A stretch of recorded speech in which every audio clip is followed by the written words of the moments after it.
My name is Nana May. I'm 74 years old, and the moment my phone rang that Tuesday morning, I felt something cold settle in my chest. Not fear. Not yet. Something heavier. Something familiar. The kind of feeling you get right before a storm breaks, when the air goes still and your bones know the truth before your mind does. I was standing in my kitchen. The old one. Yellowed cabinets. A ticking clock that never keeps time right. A kettle screaming on the stove. I wiped my hands on my apron and stared at the phone. Emily flashed on the screen. My daughter.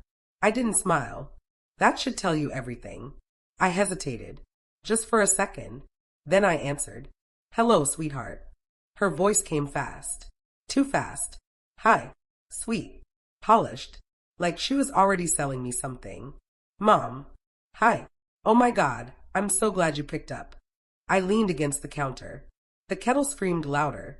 I was just making tea, I said. Is everything okay? A pause. A tiny one. Then laughter. Oh yes, everything's perfect. Amazing, actually. We're just finalizing wedding details. Wedding. That word always lands strange in my ears now. Like it belongs to someone else's life. That's wonderful, I said softly. I'm happy for you. She didn't thank me. Instead, she rushed on. So, listen, Mom, we were just talking and your name came up. Of course it did. I turned off the stove. The silence in the kitchen felt loud. Oh, I said. Yes. You know how many kids there'll be. With Mark's side alone. 15, I said. She laughed again. Right. Exactly. You remember. I remember everything, I thought. Even the things you wish I'd forget. She lowered her voice, like this was confidential. And we thought, well, you'd be perfect. My fingers tightened around the phone. Perfect for what, Emily? Another pause. Then she said it. Casual. Clean. Cruel. For watching the kids during the ceremony and reception. The words landed one by one. Watching. The kids. During my daughter's wedding. I didn't answer. She mistook my silence for hesitation, not hurt. You know, she continued, just keeping them occupied. Making sure they don't interrupt anything important. Important. So, babysitting, I said. She sighed, like I was being dramatic. Well, yes. But it sounds nicer the way we're saying it. I closed my eyes. 74 years old. Mother of the bride. Reduced to childcare. For 15 children, I said slowly. Well, they're all family, she replied quickly. And you're so good with kids. I thought of the mirror in my bedroom. The way my hands shake some mornings. The ache in my knees. I'd be in the back room? I asked. Oh, well, yes. Mostly. During the ceremony, definitely. But after, maybe you could rotate? Like, keep them out of the photos, keep them from the cake table. The cake, I repeated. She didn't hear the crack in my voice. Mom, it would help us so much. There it was. Not I want you there. Not I need my mother beside me. Just, you would be useful. I swallowed. Emily, I said quietly. Where will I be sitting? Another pause. Longer this time. Well, the seating chart is still flexible. That was a lie. I knew it. I always know when my daughter lies. She does this thing with her breathing. Like she's afraid silence might expose her. Am I sitting with the family? I asked. Of course you're family, she said too quickly. But what? Well, the front rows are reserved. You know, for immediate family. I laughed once. A small, broken sound. I am your immediate family, I said. She rushed again. Mom, don't make this into something it's not. I stared at the calendar on my wall. The date circled in red. The wedding day. I had already bought my dress. Navy blue. Long sleeves. Modest. I'd imagined sitting there, watching her walk down the aisle. Now I picture myself in a side room, with 15 children. Crumbs on the floor. Noise. Chaos. While my daughter said her vows. I'll think about it, I said. Her relief was instant. Really? Oh, thank God. I knew you'd understand. She kept talking. About schedules. About snacks.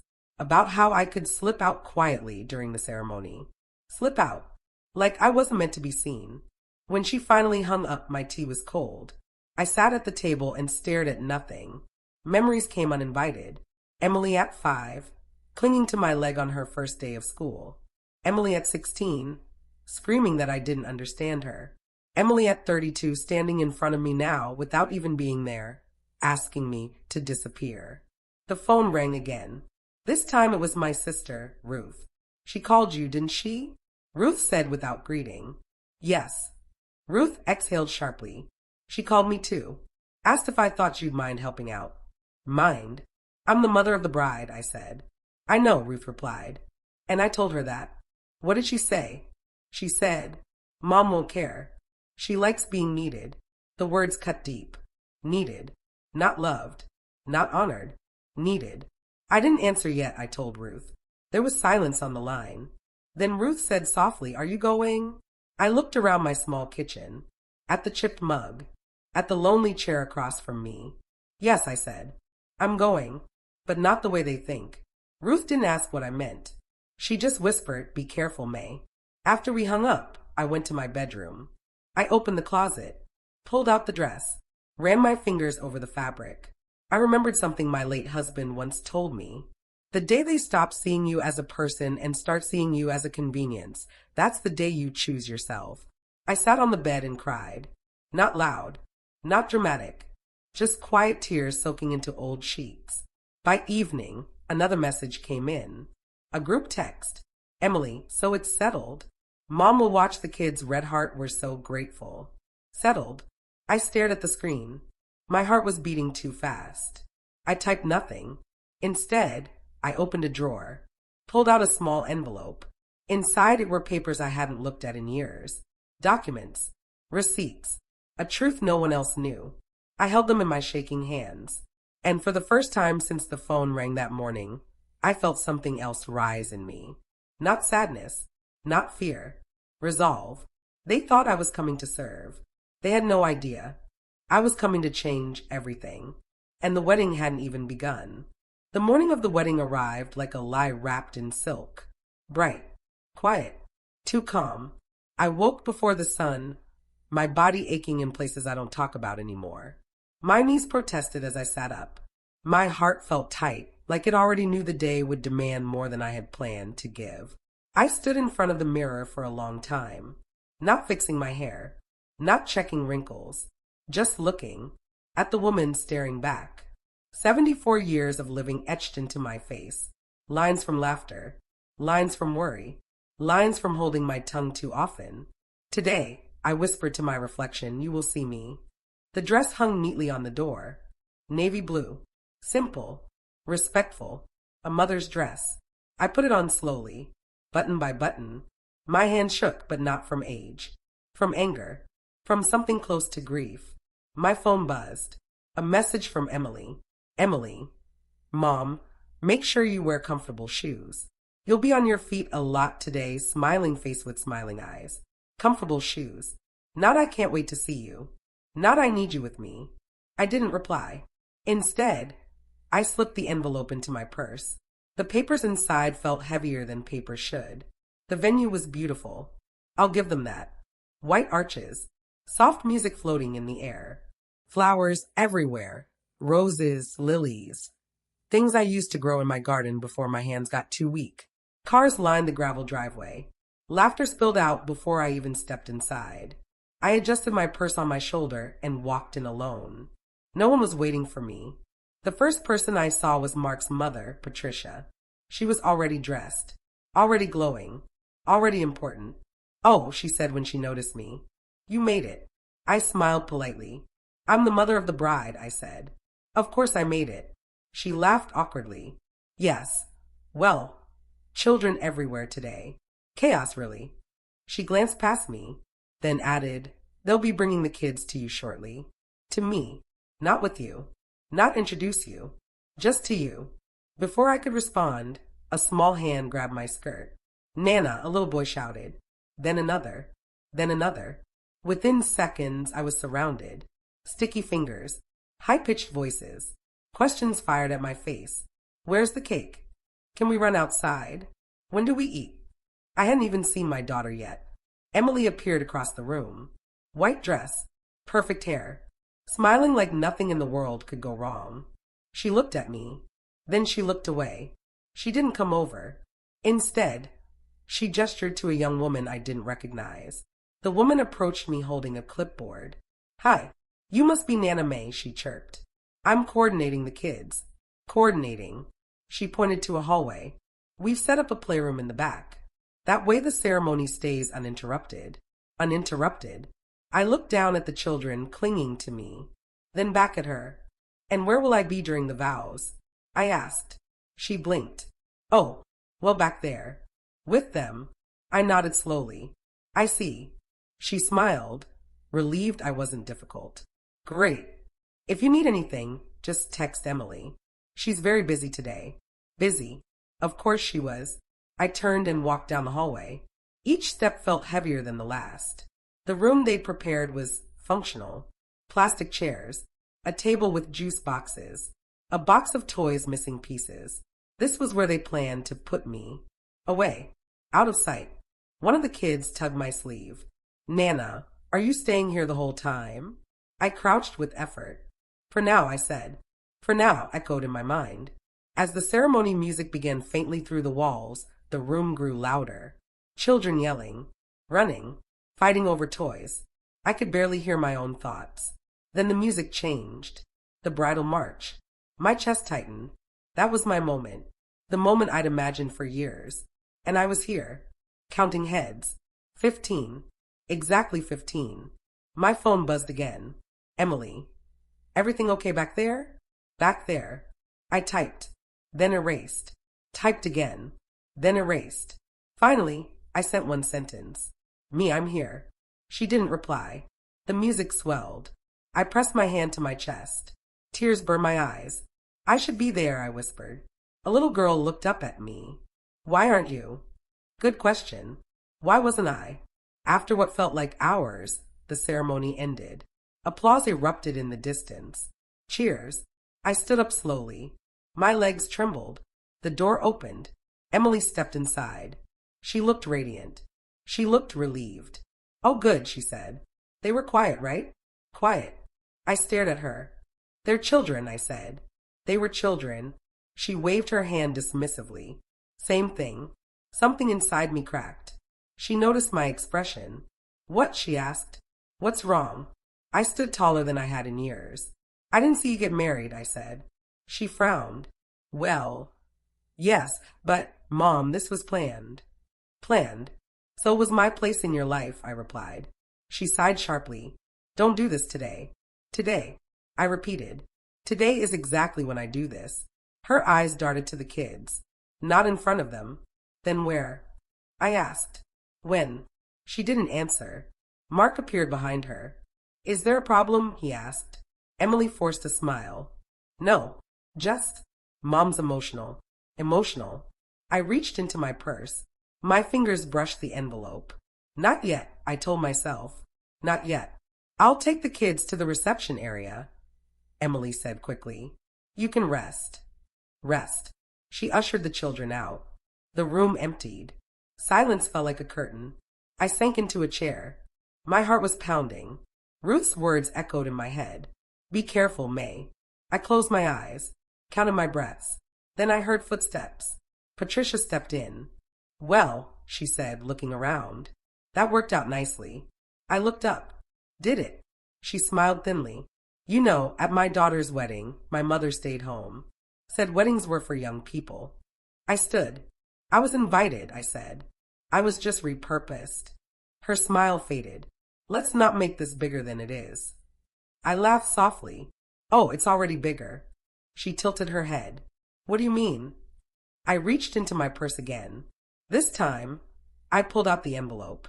Her eyes flicked to it. Curious. Concerned. I mean, I said slowly, that you all seem very comfortable using me. She crossed her arms. And, I continued, people forget that when you push someone aside long enough, they start looking at what you left behind. Her jaw tightened. What is that? I looked down at the envelope, then back at her. Proof, I said. Her eyes widened just a fraction. What kind of proof? I smiled for the first time that day. The kind that doesn't stay quiet forever. At that moment, Emily called my name from the hallway. Mom, we need you out here. I slipped the envelope back into my purse. Not yet. But soon, very soon, as I walked toward the noise and laughter, I realized something with chilling clarity. They thought the worst thing they'd done was humiliate me. They were wrong. The worst thing they'd done was underestimate me, and the reception hadn't even started. I could feel the weight of eyes on me as I stepped into the reception hall. The room shimmered with golden light, chandeliers hanging low, white linen draping the tables, roses spilling from every corner, guests laughing, glasses clinking. But none of that mattered. I wasn't here for the beauty. I was here for the truth. Emily flitted across the room, glowing, laughing, effortless. But I could see it. The way she checked the children she'd assigned to me from the corner of her eye. The way she flinched when a server dropped a plate. The way her smile faltered, just for a second, when she realized I wasn't where they wanted me to be. "Mom," a small voice shouted. I turned. One of the younger boys, sticky from juice, ran up to me. His blonde hair matted, shoes untied. "I'm hungry." "I know," I said, kneeling. "We'll get you something soon." He didn't wait. He grabbed my hand and pulled me toward the buffet. The room blurred around me. Glasses, flowers, laughter, cameras flashing. And there she was, Emily, standing by Mark, posing for photographs of perfect bride. But my heart didn't ache for her. Not anymore. It twisted for me, for what I had given, for what I had lost. I found a small corner and planted myself there with the children. They spilled around me like a river, screaming, laughing, fighting, but I kept my smile. My hands moved automatically, serving drinks, fixing napkins, distracting fights. But my mind was elsewhere. I remembered my first instinct that morning, to open the envelope, to look at the papers I had kept hidden for years. I'd stared at them so many times in the past, wondering if the day would come when they mattered. Today it did. I ran a finger over the edges. The envelope was old, worn. The contents? Secrets the family thought I had forgotten. Proof of lies, of betrayal, of stolen opportunities, of a legacy that had been twisted. I was interrupted by a sharp voice. "Nana May, are you supervising all these children yourself?" I looked up. It was Patricia, Mark's mother. That same thin smile on her lips. Her eyes sharp, calculating. "Yes," I said. "It seems I am." She tilted her head. "Isn't that exhausting at your age?" I let out a small laugh. A laugh that came from deep within, bitter and unrestrained. Exhausting? Perhaps, but not nearly as exhausting as being invisible at my daughter's wedding. Her expression faltered, just for a fraction of a second. "Emily thought," she started. I cut her off. "Emily thought you could hide me away, and everyone would clap for your perfect day. That's what you all thought. That's the problem." Patricia's lips tightened. "Careful, May. You're speaking to the head of the family." I leaned forward slightly. "The head of the family?" "The head of the family tells the truth. The head of the family doesn't humiliate her own mother at her daughter's wedding. You may lead, but you're not respected. Not really. Not by me." Her eyes widened, but she didn't say anything. She left, leaving me to the children. As the ceremony ended, Emily came over to check on the kids. She hovered beside me, adjusting a napkin on one of the boys. "You're doing well, Mom," she said. "Really? Thank you." I wanted to spit in her perfect little world. "Doing well." I echoed. "I'm here, hiding in a corner, babysitting children at my daughter's wedding." "That's doing well." Her face tightened. "Mom, don't what?" I asked, voice rising just a touch. "Don't speak the truth? Don't let me remind you that all these years, I've been more than the quiet woman in the corner? Don't let me show you that the person you've been ignoring can still control this room." She stepped back. A flash of panic crossed her face. "Mom, please." But I wasn't done. Not yet. I reached into my purse and pulled out the envelope.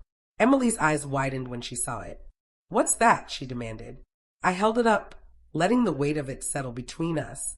"This," I said, voice low, controlled, "is the part of our family history you've been avoiding. The secrets you've been hiding.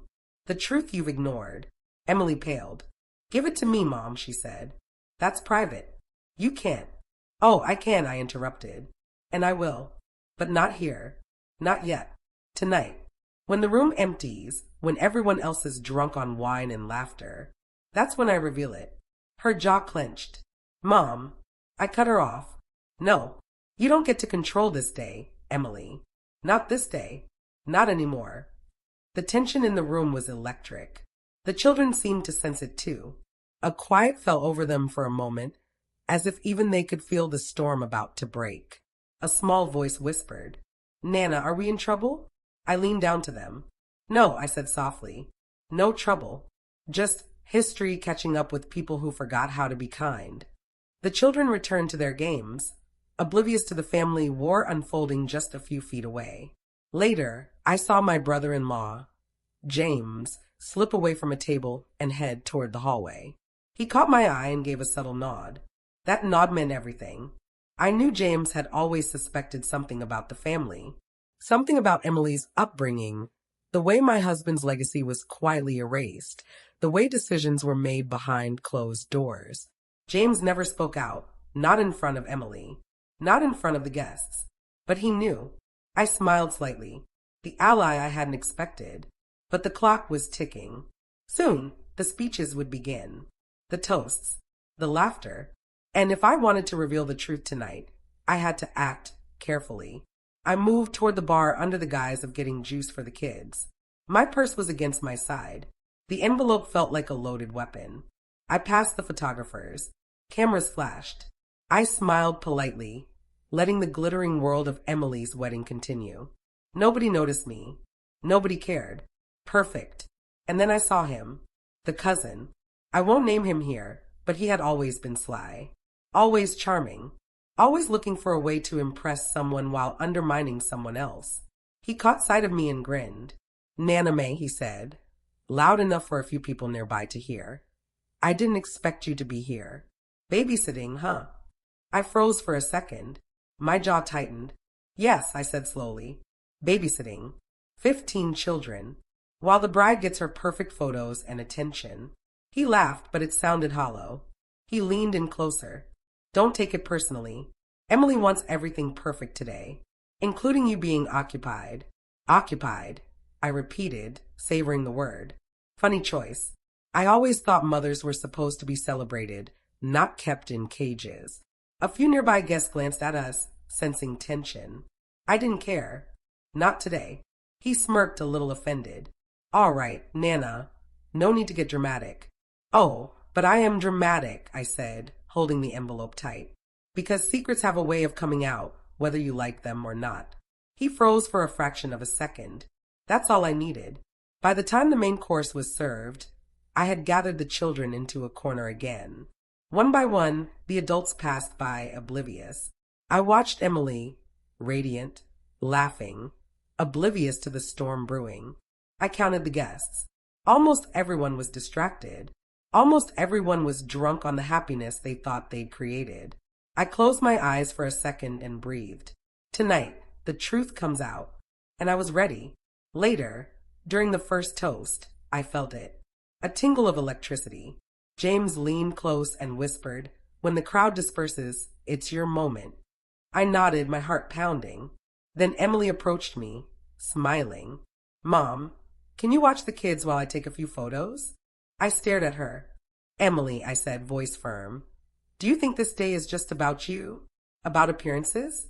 About keeping everyone comfortable? She faltered. Mom, please. Not now. Not now. I asked, voice rising. You humiliate me in front of your friends. You hide me behind a room. You pretend I'm just a caretaker for the children, and you say not now. Her face paled. A flicker of fear. Not enough. But it was there. I pulled the envelope out. My hands shaking, not from age, but anticipation. She gasped. And that's when the first real ripple went through the room. Someone noticed. Eyes turned. Heads shifted. Cameras snapped. The silence that followed was deafening. Emily's perfect day was cracking. And I had just begun. I never thought I'd feel invisible in my own family again. But there I was, surrounded by children, juice boxes, and sticky floors, while my daughter posed for photographs in a gown that cost more than my house. And then I saw it. The betrayal. Not in a whisper. Not in a glance. Right in front of me. It started with the photographs. Emily, radiant, laughing, twirling with Mark at the center of a perfect moment. Around her, friends and relatives smiled. Cameras clicked. Cheers erupted. And then I saw him. My son-in-law's younger cousin. The one everyone adored for his charm. The one I'd once called harmless.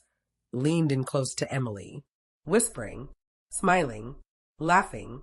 I froze. Something was off. I squinted, trying to focus. No, that wasn't a normal whisper between in-laws. His hand rested briefly on her back. Too long. Her smile, though perfect, faltered. A small hitch, almost invisible. But my eyes didn't miss it. And that's when my heart sank. I turned slightly, keeping the children in sight. I had to. I couldn't let them see me unravel. I caught James's eye across the room. He noticed my expression. Watch closely, he mouthed. And I did. Emily laughed again, and her hand brushed against his shoulder. Too casual. Too intimate. The anger that rose in me wasn't immediate. It simmered first, slow, heavy like lava beneath ice. The betrayal wasn't just in what I saw. It was in everything they thought I wouldn't notice. They'd assumed I'd accept this, that I'd sit quietly, the silent mother, babysitting their children while they celebrated life, love, and deceit all at once. I clenched my fists. Mom, could you help me with these too? A small child tugged at my sleeve. I turned, forcing a smile. Yes, of course, I said, voice steady. But inside, everything had shifted. I no longer belonged in the corner. I no longer belonged in silence. The betrayal had lit a fire I could not ignore. I moved through the crowd, children in tow. I pretended to tie a shoe, pretended to pour juice, pretended to be busy. But my mind raced. I needed to confirm it, needed proof. Later, I slipped quietly near the hallway where the photographs were being staged. Emily had wandered away from the group. He was there, the cousin, and she. I could hear her soft voice. Are you sure no one will notice? That stopped me cold. No one will, he replied. His tone was casual, too casual, like they were plotting something secret. I pressed my back against the wall. My hands shook, gripping the envelope in my purse. The children were safe in the corner of the hall, under James's watchful eye. I could do this. I could see it all unfold. The words that followed were soft, too soft to carry across the room, but I heard them. I just want a night to be fun, she said. Fun, he laughed. Emily, you know what fun is. Don't pretend. My blood ran cold. I had raised her. I knew the difference between flirting and a warning. This was something else. I stepped closer, then froze. One of the younger girls from the group ran up to me. Mom, look. She waved a small paper at me. I bent down, snatched it from her hands. It was a card. A thank you card Emily had handwritten for me. My eyes scanned the words. Sweet, polite, but beneath them a clear undercurrent of guilt. She had expected me to read it and be grateful. I crumpled it in my hands. Gratitude. For this? No, not anymore. I turned back toward the hallway. They were gone. The cousin and Emily. I had missed the moment. But I wasn't defeated. I knew where they were heading. The side terrace. A small, secluded corner behind the flower arrangements. I slipped out, keeping the children safe, unnoticed. And there they were. His hand on her arm. Her laugh low, intimate. Eyes locked. The kind of intimacy you don't see between in-laws. And my heart broke. I wanted to scream. I wanted to run. But I stayed. Because I needed more than a glance. I needed evidence. I retreated to the shadows, watching, listening. My mind replayed every conversation, every moment, every slight Emily had thrown my way over the years. Her insistence on perfect appearances, her subtle dismissals, the way she hid things from me. It all makes sense now. The envelope in my purse wasn't just proof of family secrets. It was my leverage. And this betrayal, this public, shining, hidden betrayal, it was the match I needed.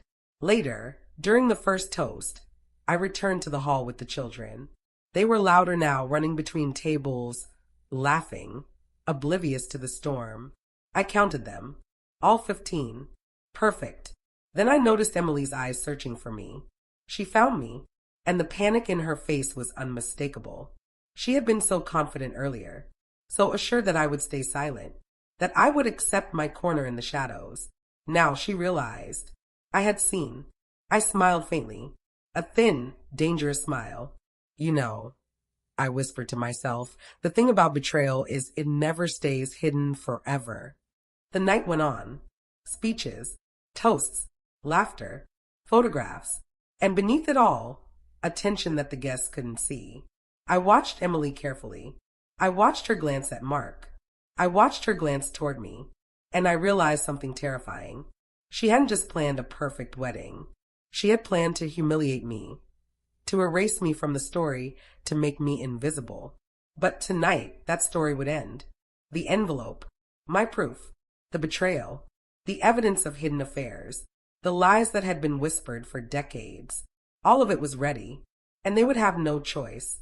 Later, as the party reached its peak, I excused myself to the restroom. I needed a moment. My hands shook as I opened the envelope. Letters, receipts, photographs, conversations saved, evidence of a life that had been hidden from me. And suddenly I realized I didn't just want to reveal the betrayal to Emily. I wanted everyone to see it. The lies, the manipulation, the favoritism, the betrayal. I wanted it all out. I stuffed the papers back into my purse. The children were safe. James was watching. I stepped out, and that's when I saw him, Mark, standing alone away from the crowd, a drink in hand, smiling, oblivious. But I knew the truth. The betrayal wasn't just Emily's. It was the family's, all of them, and tonight they would learn it. I caught Emily staring at me from across the room, her eyes wide, fear creeping in, and I realized something. She had underestimated me, just like the rest of them had, and I had one choice left, to reveal everything, or to watch them continue their charade. And for the first time in decades, I didn't hesitate. The betrayal would not go unanswered.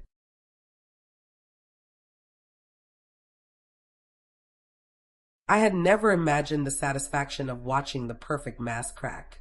And yet, here I was, Emily, trembling, her hand pressed to her mouth, her eyes darting around the room. The cousin, once charming, once untouchable, now frozen like a deer in headlights. And me, standing in the center of it all, holding decades of truth in my hands. The envelope, my weapon, my shield, my liberation. It started slowly. I pulled out the first document, a photograph, Emily with the cousin, far too close, at last year's Christmas party. A stolen glance, a hand brushing a shoulder. Innocent? No. Dangerous. Hidden. Perfectly orchestrated. I held it up. This, I said, voice carrying across the stun hall, is what you call fun, Emily? The room went silent. Guests froze mid-conversation. Wine glasses paused halfway to lips. Laughter died in mouths. Emily's eyes widened. Mom, that's proof, I said, cutting her off. Proof that appearances are lies. That your smile, your perfect posture, your photos, your stories, all crafted to hide your betrayal. The cousin stepped back, panic in his eyes. You don't understand, he said. It wasn't like that. Oh, but it was, I replied. And you were careful. Very careful. Too careful. But I noticed everything. Always. Emily's face crumpled. She looked at me like I had transformed into someone she didn't recognize. I moved closer, glancing at the crowd. Cameras clicked. Whispers spread. The energy in the room shifted from celebration to tension. You thought I wouldn't see it, I said. You thought I would sit quietly, babysitting children while you enjoyed your perfect little world. But here's the truth. I pulled out a stack of letters, receipts, notes, evidence of favors taken, of money mismanaged, of opportunities stolen from family members to elevate Emily's perfect image. Look at this, I said, handing a letter to James, who scanned it quickly, nodding subtly. Guests murmured. Heads turned toward Emily. You see, Emily, your perfect wedding, your perfect life, it's built on lies. And tonight, everyone will see it too. Her lips trembled. Mom, stop. Please. Not now. People are. Yes, now, I said. Now is exactly the time. The cousin tried to speak again. Emily, we can explain. No, I said sharply. No explanations. Not when you've been hiding, scheming, betraying the woman who gave you life. Who trusted you? He paled. The mask of charm, the confidence he had carried for years, shattered. I walked slowly toward Emily. The guests formed a circle around us, sensing the storm. I could see the fear in her eyes, the panic, the sudden realization that control had left her. You think, I said softly, that everyone else in this room is blind, that they won't see the lies, the whispered conversations, the smiles that hide secrets? Think again. Emily's voice broke. Mom, I didn't. You didn't what? I asked. Hurt me? Humiliate me? Betray your family? Oh no, Emily. You did all of that. And now, you will see that it comes back to you. I pulled out the most damning piece of evidence. A series of text messages between Emily and the cousin. Here, I said, holding my phone up for everyone to see. This is what fun looks like in your world. Secret messages, hiding your intentions, planning moments behind everyone's back, including your mother's. The room gasped. Cameras flashed. Conversations froze. Emily turned pale. Mark stepped forward, trying to shield her. Mom, he said, voice tight, please, this isn't. No, Mark, I said. It is. Everything. Every lie, every betrayal, every secret. This is exactly what it is. Emily's hands shook as she took the phone. She tried to delete the messages. No, Mom, you can't. I already saw them, I said. And so did James. I nodded toward my brother-in-law, who gave a slight, solemn nod. And now, so will everyone else. Guests craned their necks. Phones appeared. Cameras focused. The air was thick with tension, thick with the truth. Emily dropped the phone. Her face crumpled. Tears streamed down her cheeks. I didn't mean. No, I said. You meant. And you chose. And now you must face the consequences. Patricia stepped forward. May, this isn't the place. The place, I repeated. The place? This is the only place that matters. Because the place where truth lives is always the place people try to avoid. And I'm not avoiding it anymore. Mark tried to interject. Emily, please. I said no, Mark, I snapped. You all assumed I'd stay silent. You all assumed I'd accept crumbs, hide behind walls, smile politely, babysit 15 children while your perfect world carried on. Not anymore. Emily sobbed. Mom, I love you. Love. I echoed. Where was that love when you erased me? When you hid me in a back room while taking every spotlight for yourself? When you betrayed your own mother? Her gaze dropped. She couldn't respond. I held up the envelope again. And these aren't just lies from the past year. They're decades old. Everything you hid from me, from this family, from everyone who trusted you. Financial documents, letters, receipts, secret conversations. All here. Every secret you tried to bury. The guests whispered. The energy shifted. Shock, awe, disbelief. Cameras snapped. Phones filmed. Emily's face was pale. The cousin's confidence shattered. Patricia looked unsure. Mark was tense. I smiled faintly. You see, I said, betrayal has a way of coming to light. No matter how perfect the mask, the cracks always show. And then the most shocking revelation of all. I pulled out a photograph, one they had never expected me to have. It was Mark and Emily months ago, alone at a hotel party. Intimate, smiling, laughing. The cousin wasn't in it, but the betrayal was there. Clear, irrefutable. Emily gasped. Where, how? I cut her off. Where? From a mother who never stops noticing. From a woman who has seen every lie, every betrayal, every secret you thought she'd forget. The guests whispered. Phones clicked. Some moved closer. Eyes widened. The cousin looked horrified. Patricia looked stunned. Mark froze. Emily collapsed into a chair, sobbing, realizing the full weight of exposure. I stood tall. My chest burned. My eyes teared up, but my voice was steady. You thought today was perfect. You thought everyone would celebrate your lies, your manipulation, your betrayal. You were wrong. The crowd shifted uncomfortably. Some whispered. Others gasped. You see, I said, voice low and sharp, a mother's patience has limits. A mother's love has boundaries. And tonight you crossed them all. Emily's face crumpled completely. She could barely look at me. The cousin tried to speak, but no words came. James stood silently, a quiet guardian. And in that moment, I realized the wedding was over. Not in the sense of vows or celebrations, but in the sense that the family's illusions had shattered. The betrayal had been exposed, and I was standing in the middle of it, victorious. I glanced at the children. They were oblivious, still playing, laughing, protected in their innocence. I took a deep breath. The storm wasn't over. The repercussions would ripple through the family, careers, friendships, relationships. Every lie I had uncovered tonight would be felt tomorrow, next week, for years. And yet a sense of justice warmed me. I had waited decades for this moment. I had finally claimed my voice, and they would never underestimate me again.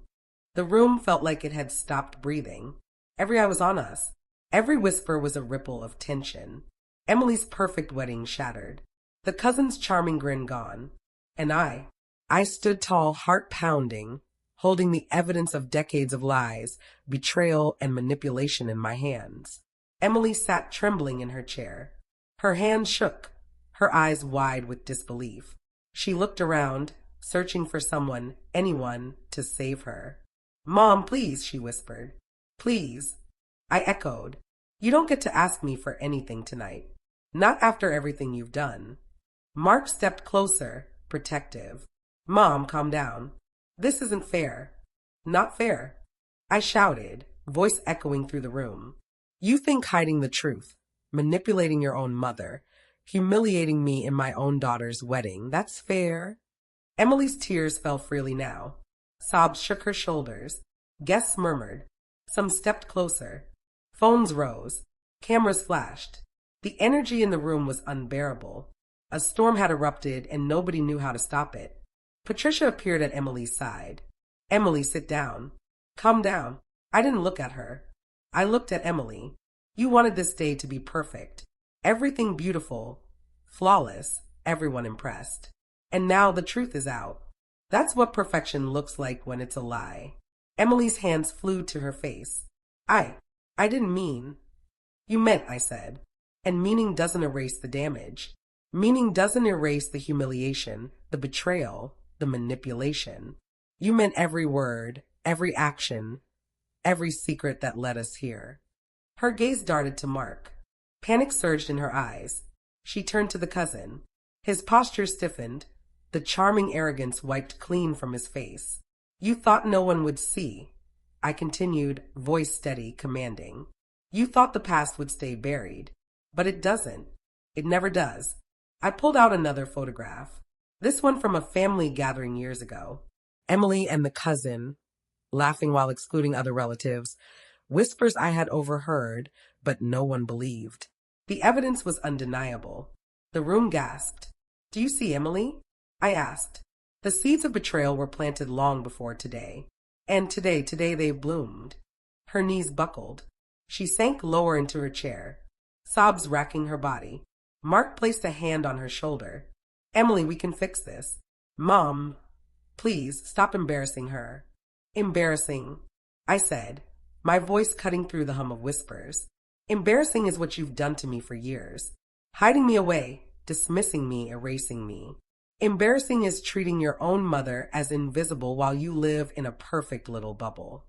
This exposing the truth, this is justice." The cousin finally spoke. "Nana May, you can't. This isn't how it's supposed to happen." "Isn't how it's supposed to happen?" I repeated. "Tell me, cousin, who decides how a mother's dignity is restored? Who decides how long silence lasts before justice is served?" His face paled. Guests murmured. Some gasped. I held the envelope up again. Letters, receipts, photographs, messages, evidence of every lie, every betrayal. And tonight, everyone would see it. Emily's sobs grew louder. "Mom, please. I love you." "Love." I echoed. Love is not erasing someone. Love is not hiding the truth from the person who gave you life. Love is not manipulating, deceiving, and betraying. Love is accountability. And tonight you will be held accountable. Her gaze met mine, pleading, panicked. She realized control had left her completely. Mark's protective hand trembled slightly. Patricia looked horrified. Guests were silent, unsure whether to intervene or simply witness. I took a slow breath. My hand still gripped the envelope. My pulse surged with adrenaline. This was the culmination. Years of watching, waiting, enduring humiliation, and finally, the confrontation. Emily tried to rise, desperate. Mom, you're ruining everything. The wedding. Everyone's watching. I've already been invisible, I said, voice steady. I've already been erased. And now, I will no longer be silent. You've ruined my silence, Emily. And now you'll face the consequences. Her panic escalated. She began pacing, whispering to Mark. Mark, what do we do? She's out of control. Mark shook his head. We can't stop her. Not now. Not with everyone watching. Her eyes landed on me. Fear. Shock. Realization. The full weight of exposure crashing down. I moved closer. Slowly. Deliberately. Each step measured, like a predator circling its prey. You thought hiding, manipulating, deceiving that I wouldn't see. I asked, voice low and sharp. You thought I wouldn't notice the subtle favors, the exclusion of others, the whispered secrets? Her hands flew to her face. It wasn't like that. It was exactly like that, I said. And tonight, everyone sees it. All of it. I pulled out a new document from the envelope. Financial records, letters, evidence of favoritism. Proof that Emily had not only betrayed me emotionally, but had manipulated the family for personal gain. Guests whispered. Heads turned. Cameras flashed.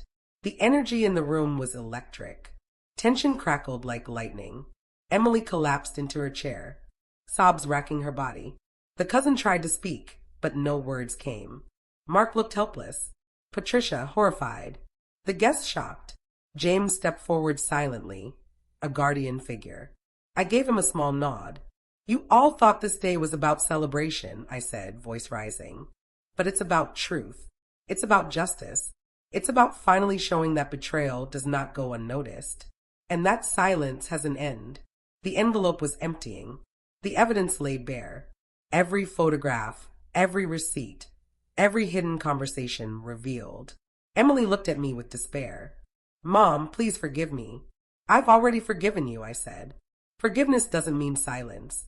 Forgiveness doesn't erase betrayal. It doesn't erase years of manipulation and humiliation. But it does give you a chance to face your actions. She shook her head violently. I can't. Yes, you can, I said. And you will. Starting tonight. The guests murmured. Phones filmed. Cameras clicked. The family's perfect image shattered. Patricia gasped. May, how could you? I couldn't stay silent anymore, I said. And neither could James. You all underestimated the mother you tried to hide. And now you're paying attention. The cousin stepped back, completely unnerved. Emily's sobs grew louder. Mark tried to comfort her, but even he knew this wasn't about comfort. This wedding, I said, voice low and deadly calm, was never just about celebration. It was about hiding truths. But the truth always comes out. Always. And in that moment, I realized the family's shock was far from over. I glanced at James. He gave a subtle nod. It was time for the final revelation. The truth that would not only devastate Emily, but force the entire family to reckon with the lies they had lived with for years. I pulled out the last document. The one nobody had expected. The one that would change everything. Emily gasped when she saw it. Her hands trembled. No, it can't be.